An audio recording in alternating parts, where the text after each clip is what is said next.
শুকুর আলহামদুলিল্লাহ। ইসলামে ঈমান গ্রহণের পরে সর্বপ্রথম এবং সর্বাধিক গুরুত্বপূর্ণ যে বিষয়টি রয়েছে, একজন মানুষ ইসলাম ধর্ম গ্রহণ করার পরে একজন পুরুষ অথবা নারী প্রাপ্তবয়স্ক হওয়ার পরে সর্বপ্রথম তার উপর যে দায়িত্বটি বর্তায়, সর্বপ্রথম ইসলামের পক্ষ থেকে তার উপর যে হুকুমটি আবর্তিত হয়ে থাকে, সেটি হচ্ছে ইসলামের অন্যতম গুরুত্বপূর্ণ রুকন এবং ইবাদত সালাত। নামাজ প্রতিটি মুমিন নরনারীর উপর ফরজে আইন, ঐচ্ছিক কোনো বিষয় নয়। আমার মনে চাইলো নামাজ পড়লাম, মনে চাইলো ছেড়ে দিলাম, ব্যাপারটা এমন নয়। বরং কাউকে নামাজবিহীন মুসলিম ধারণাই করা যায় না। অর্থাৎ কেউ মুসলমান থাকবে, নামাজ পড়বে না, এটা হতেই পারে না। কারণ নামাজ এবং ঈমান, নামাজ এবং ইসলাম এটা অঙ্গাঙ্গী ভাবে জড়িত, একটির সাথে আরেকটির সাথে সম্পর্ক।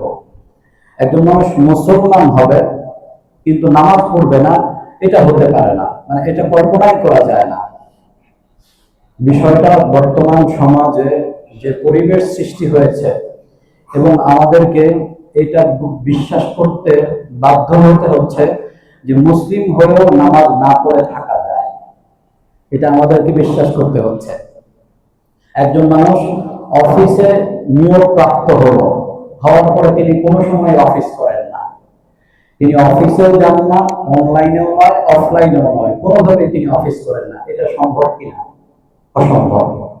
তাহলে একজন মানুষ মুসলমান হবে কিন্তু সে নামাজ পড়বে না, তার 5 ওয়াক্ত আল্লাহ তাআলার সামনে দণ্ডায়মান হওয়া, এটা তার উপর ডিউটি, এটা তার দায়িত্ব, এটা তার অফিসিয়াল ডিউটি।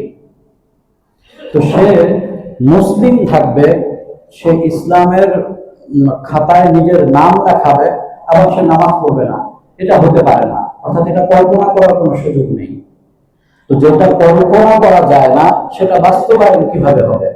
অথচ আজকে আমাদের সমাজে এই বাস্তবতা আমরা দেখতে পাচ্ছি যে আমরা কেউ 3 ওয়াক্তের মুসল্লি, কেউ সাপ্তাহিক মুসল্লি, কেউ বাৎসরিক মুসল্লি। 5 ওয়াক্তের মুসল্লির সংখ্যা কয়জন আছে আমরা? অথচ যদি আমরা হাদিসগুলো দেখতে পাই, এত কঠিনতম হাদিস, মান তারাকা সালাতা মুতাআম্মিদান ফাকাদ কাফারা, যে ব্যক্তি ইচ্ছাকৃতভাবে কোনো নামাজকে ত্যাগ করলো, হাদিসের শাব্দিক অর্থ করছে, ব্যাখ্যা যাচ্ছে না, যে ব্যক্তি ইচ্ছাকৃতভাবে কোনো নামাজ ত্যাগ করলো সে কুফরিতে লিপ্ত হলো, সে কাফের হয়ে গেল। তাহলে চিন্তা করে দেখুন, যদিও মুফাসসিরিন কেরাম, মুহাদ্দিসিন কেরাম, ইমামগণ হাদিসের বিভিন্ন ব্যাখ্যা করেছেন, অনেক ইমামের মতে যদি কেউ ইচ্ছাকৃতভাবে কোনো ওজর ব্যতীত নামাজ কাজা করে দেয়, অবহেলার কারণে নামাজ কাজা করে, তাহলে সে কাফের হয়ে যাবে, ইসলাম থেকে সে বের হয়ে যাবে। তাহলে ব্যাপারটা কতটা কঠিন। যদিও মাযহাবের যারা ইমাম রয়েছেন তারা বিষয়টিকে এইভাবে গ্রহণ করেননি, তারা অস্বীকার করাকে বুঝিয়েছেন যে নামাজকে যে অস্বীকার করলো, তো যে নামাজ 5 ওয়াক্ত আদায় করছে না, সে নামাজ আদায় না করলেও এক প্রকার কেমন যেন সে অস্বীকারই করছে, সে এটাকে অবহেলার সাথে গ্রহণ করছে। এই জন্য নামাজ হচ্ছে এমন একটি বিষয়, এটি ইসলামের সাথে, ঈমানের সাথে অঙ্গাঙ্গিভাবে জড়িত। মুসলিম থাকবে, নামাজ পড়বে না, এটা হতে পারে না। মুসলিম হতে হলে তাকে নামাজ পড়তেই হবে, আর যদি সে নামাজ না পড়ে তাহলে সে ইসলাম থেকে বের হয়ে যায়। ব্যাপারটা হচ্ছে ইসলামে এমন, বহু শতাব্দী কাল যাবৎ এভাবেই সারা পৃথিবীর মানুষ বিশ্বাস করে আসছে। আর এখন আমাদের সমাজের পরিস্থিতি এমন দাঁড়িয়ে গিয়েছে যে মুসলিম নামধারী নামাজ আদায় করছে না, এভাবে নিজের নামের সাথে মুসলিম। যদি এটা যদি এই রাসূলের যুগে হতো, সাহাবায়ে কেরাম, তাবেঈনদের যুগে হতো, তাহলে নিশ্চিত এদেরকে কাফের ফতোয়া দেওয়া হতো। এজন্য ইসলামের সর্বপ্রথম বিষয় হচ্ছে নামাজ। যখনই কেউ মুসলমান হলো, রাসূলুল্লাহ সাল্লাল্লাহু আলাইহি ওয়াসাল্লাম বলতেন, তাকে নামাজ শিক্ষা দাও। তাকে সর্বপ্রথম নামাজ শিক্ষা প্রদান করা হতো যে ব্যক্তি মুসলিম হতো, কারণ এটি ইসলামের অন্যতম গুরুত্বপূর্ণ রকম। এটি শুধু ইবাদত নয়, ফরজ নয়, শুধুমাত্র হুকুম নয়, এটি হচ্ছে রোকন। রোকন কাকে বলা হয়ে থাকে? ইসলামের পাঁচটি স্তম্ভ, পাঁচটি রোকন আমরা সকলেই জানি। রোকন বলা হয়ে থাকে এই যে আমাদের ফাউন্ডেশন, আমাদের ভিত্তি, পিলার, যেটার উপরে পুরো মসজিদের স্ট্রাকচার দাঁড়িয়ে আছে। তো ইসলামের পাঁচটি স্তম্ভ, পাঁচটি রকম, এই রকমগুলোর মধ্যে থেকে একটি রকম যদি বাদ পড়ে যায় তাহলে পুরো স্ট্রাকচার ভেঙে পড়তে পারে। তো ব্যাপারটা হচ্ছে এমন যে এই পাঁচটি ভিত্তির উপর পুরো ইসলাম দাঁড়িয়ে রয়েছে, ফাউন্ডেশন। তাহলে নামাজ হচ্ছে একটি ফাউন্ডেশন, পাঁচটি স্তম্ভের একটি স্তম্ভ। তাহলে কোন দুঃসাহসে আমি এই রোকনকে ছেড়ে দিচ্ছি? সাধারণ কোনো বিষয় নয়। আজকে মানুষ নামাজকে অত্যন্ত মামুলি বিষয় মনে করে, সাধারণ বিষয় মনে করে, ঐচ্ছিক মনে করে, করলে করলাম, না করলে নাই। ব্যাপারটা কিন্তু এমন নয়। জাহান্নামের আগুন কি পরিমাণ আমরা সহ্য করতে পারবো, সেই পরিমাণ নামাজ ত্যাগ করব। আল্লাহ তাআলা আমাদেরকে মাফ করে দেন।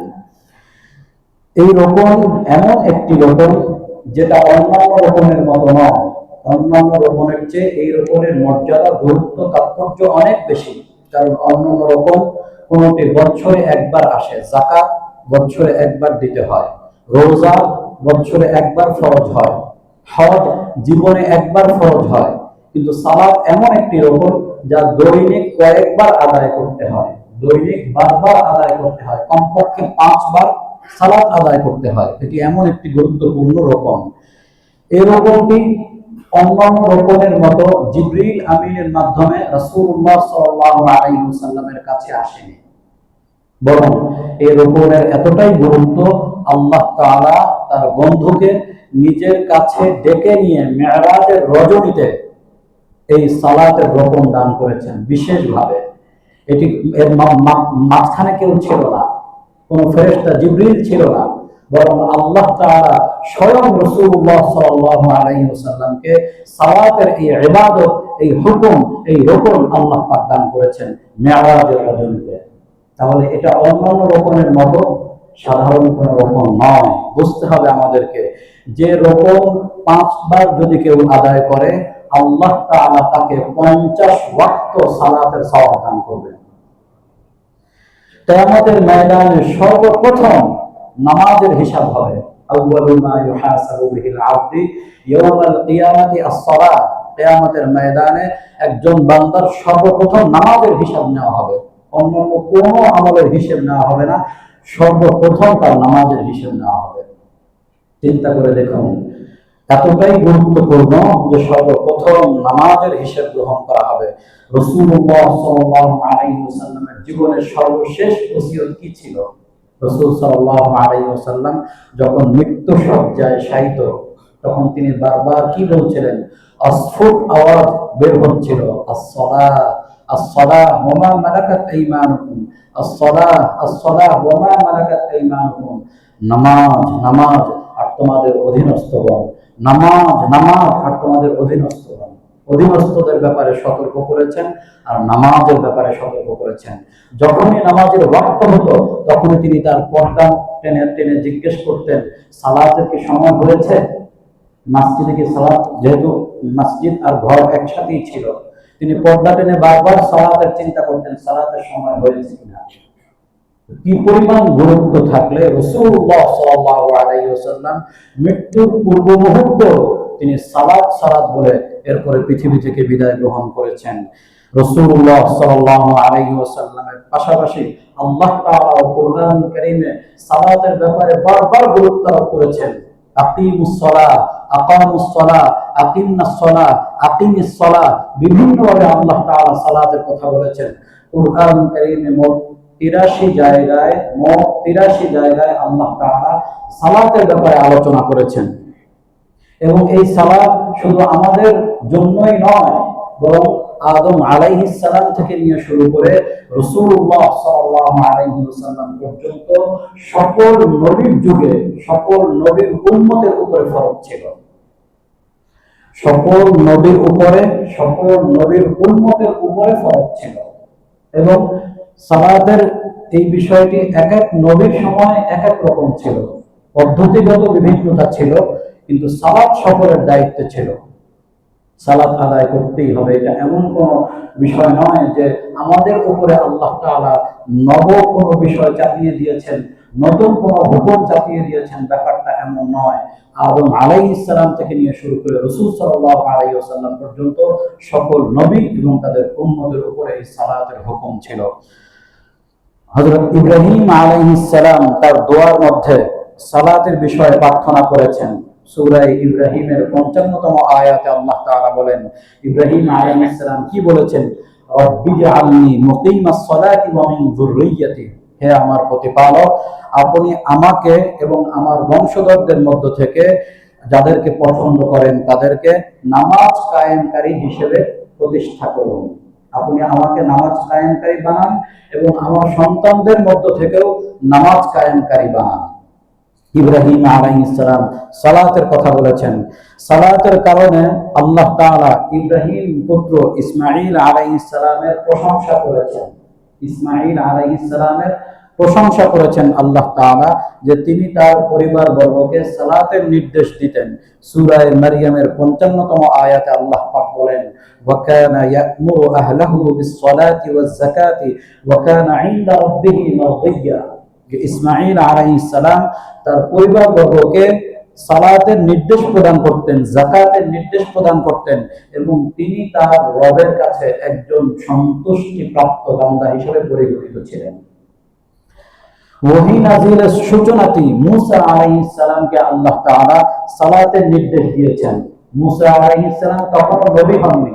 সর্বপ্রথম ওহী মূসা আলাইহিস সালামের উপর নাযিল হচ্ছে এবং নবী হিসেবে তাকে নির্বাচন করা হচ্ছে। সেই নির্বাচনের মুহূর্তেই আল্লাহ তাআলা মূসা আলাইহিস সালামকে সালাতের নির্দেশ দান করেছেন।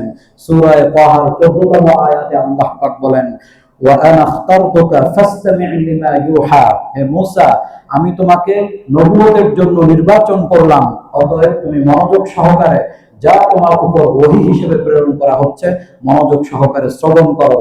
ইন্নানি আনাল্লাহ লা ইলাহা ইল্লা আনা ফা'বুদনি, নিঃসন্দেহে আমি একমাত্র আল্লাহ, আমি ছাড়া ইবাদতের উপযুক্ত আর কেউই নেই।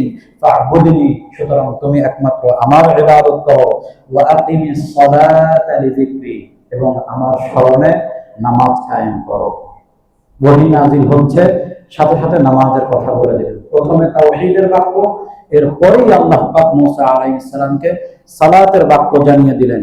মারইয়াম আলাইহিস সালামকে ফেরেশতাগণ ডেকে সালাতের ব্যাপারে তাকিদ করেছেন।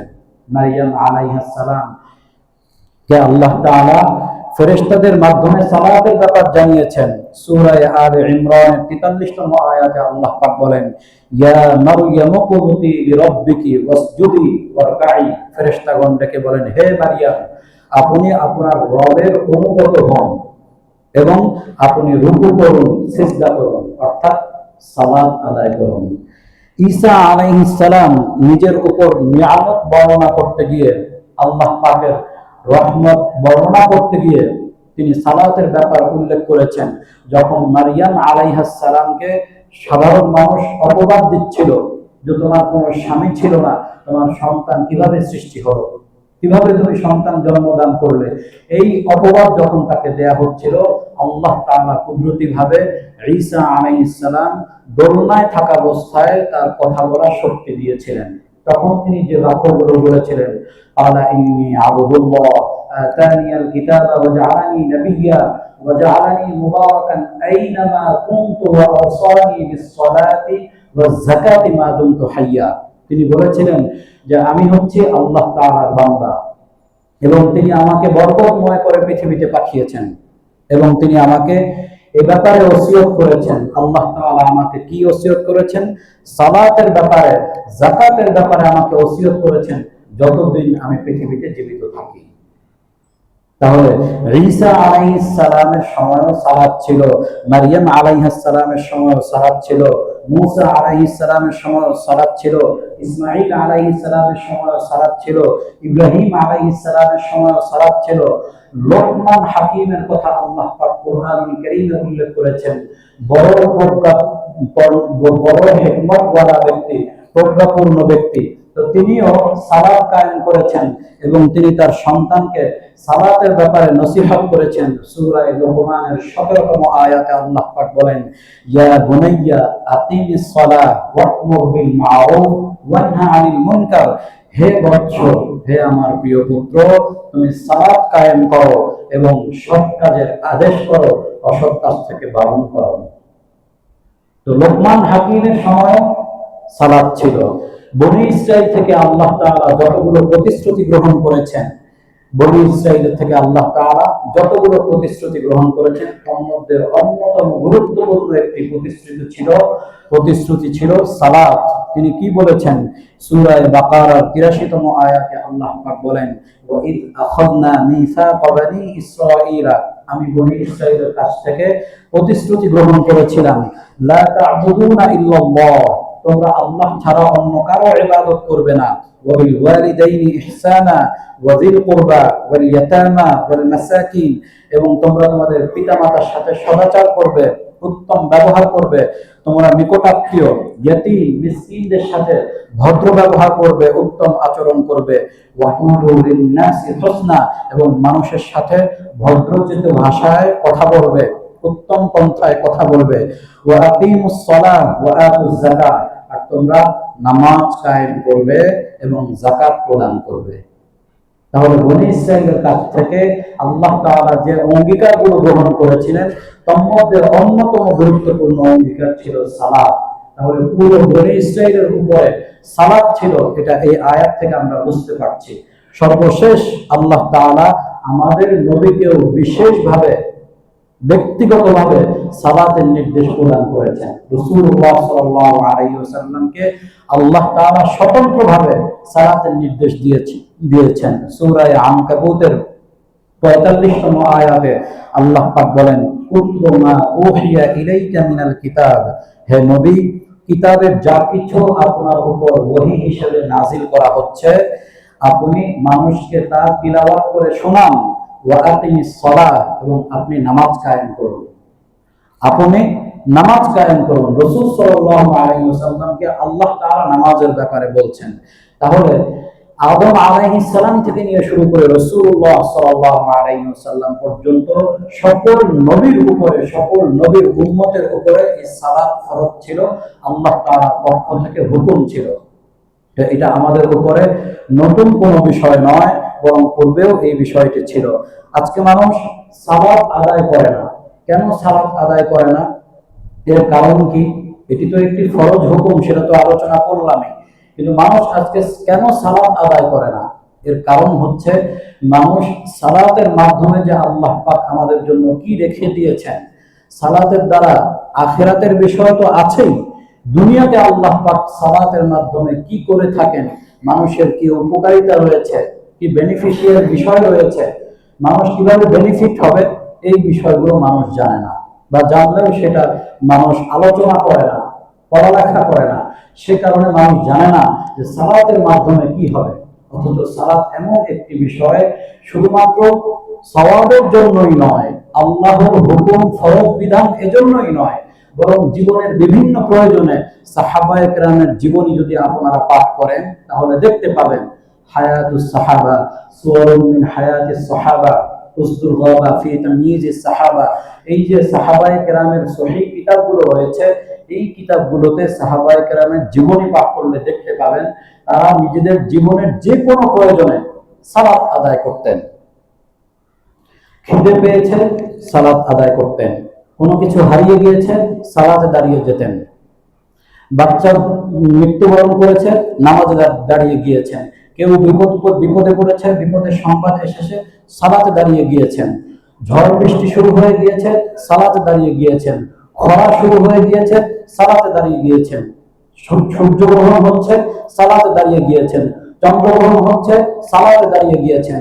কোন প্রয়োজন হচ্ছে, আল্লাহ তাআলার কাছে চাইতে হবে, সালাতে দাঁড়িয়ে গিয়েছেন।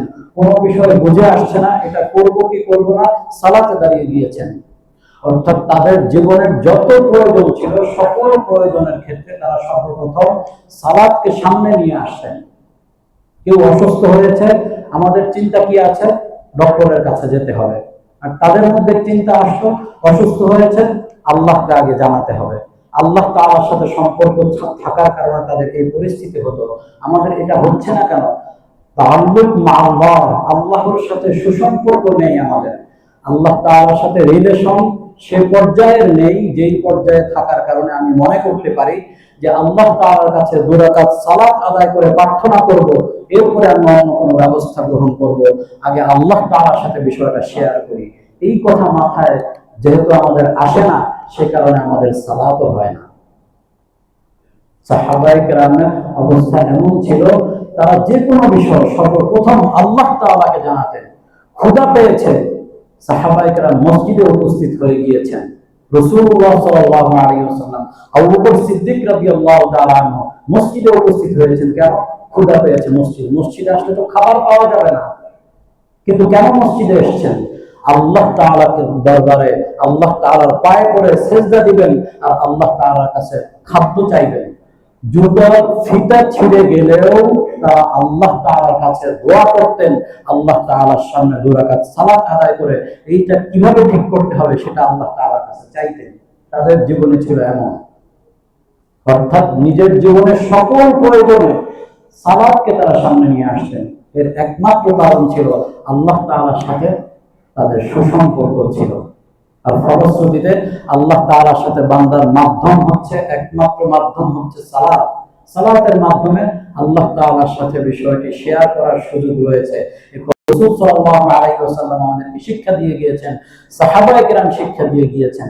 এই কারণেই আমরা দেখতে পাই কোরআন সুন্নাহে রাসূলুল্লাহ সাল্লাল্লাহু আলাইহি ওয়াসাল্লামের উপরে হাদিস এসেছে, ইযা হাসাবাহু আমরুন ফাযাআ ইলা সালাত, যখনই তার কোনো প্রয়োজন হতো তখনই তিনি নামাজে দাঁড়িয়ে যেতেন। وَأْمُرْ أَهْلَكَ بِالصَّلَاةِ وَاصْطَبِرْ عَلَيْهَا لَا نَسْأَلُكَ رِزْقًا نَحْنُ نَرْزُقُكَ وَالْعَاقِبَةُ لِلتَّقْوَى।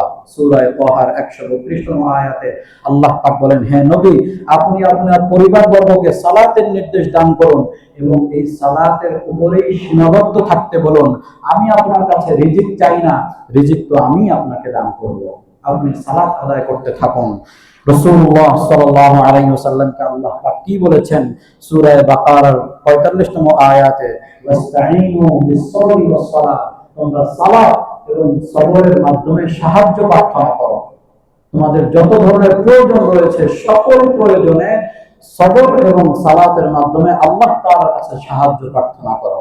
আর সেই সাহায্য প্রার্থনা সাহাবায়ে কেরাম করে গিয়েছেন।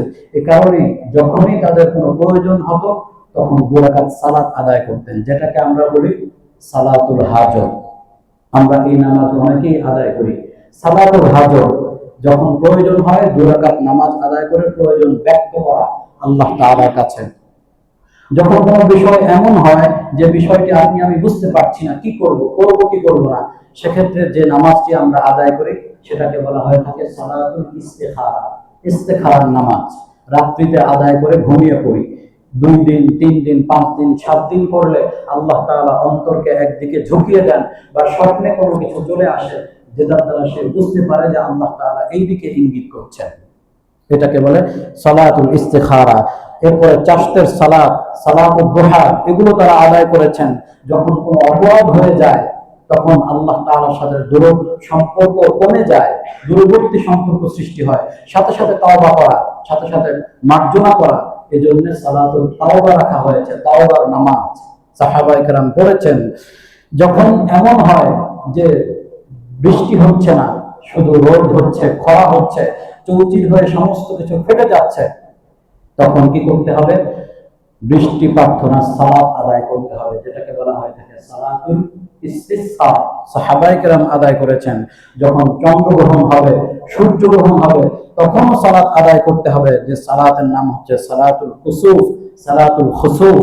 রাত্রিকালীন যে সালাত রয়েছে আল্লাহ তাআলার সাথে সম্পর্ক বৃদ্ধি, আল্লাহ তাআলার সাথে সম্পর্কের গভীরতায় পৌঁছার জন্য যে সালাত, সেটিকে বলা হয় থাকে সালাতুল লাইল তথা তাহাজ্জুদের নামাজ। যখন কোনো ভালো আল্লাহ তাআলা আমাকে দান করেন, কোনো নিয়ামত প্রাপ্ত হই, তখন কৃতজ্ঞতা সৃষ্টি হয়, তখন খুশি লাগে। সেই খুশির প্রকাশের জন্য আল্লাহ পাক 2 রাকাত নামাজ দান করেছেন, যেটাকে বলা হয় থাকে সালাতুল শুকর। কৃতজ্ঞতা স্বরূপ 2 রাকাত নামাজ আদায় করা। আমরা কি সালাতগুলো পড়ি, আদায় করি? করি না। যখন ওযু করি, আল্লাহ পাক অপবিত্রতা থেকে আমাকে মুক্ত করে দিলেন, শুকরিয়া স্বরূপ 2 রাকাত নামাজ আদায় করি, সেটাকে বলা হয় থাকে তাহিয়াতুল ওযু। তাহিয়াতুল ওযু 2 রাকাত সালাত আদায় করা।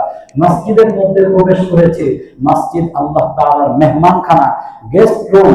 তো আল্লাহ তাআলার মেজবান, আমি আল্লাহ তাআলার মেহমান হওয়ার সুযোগ লাভ করেছি। শুকরিয়া স্বরূপ 2 রাকাত নামাজ আদায় করব, যে নামাজকে বলা হয় থাকে দুহুরুল মসজিদ। মসজিদে প্রবেশের পরে 2 রাকাত সালাত। ইশরাকের সালাত, মাগরিবের পরে 6 রাকাত নামাজ, আওয়াবিনের সালাত। এই সকল সালাতগুলো সাহাবায়ে কেরাম আদায় করতেন। কিন্তু আমরা কি এগুলো আদায় করি? জীবনের বিভিন্ন প্রয়োজনের সাথে এই সালাতগুলো অঙ্গাঙ্গিভাবে জড়িত রয়েছে, নফল সালাত। এই জন্য সালাত এমন একটি গুরুত্বপূর্ণ বিষয়, এটি শুধু সওয়াবের জন্যই নয়, আমাদের উপর ফরজ হলো এজন্যই নয়, বরং দুনিয়াবী বিভিন্ন প্রয়োজনে আল্লাহ তাআলার সঙ্গে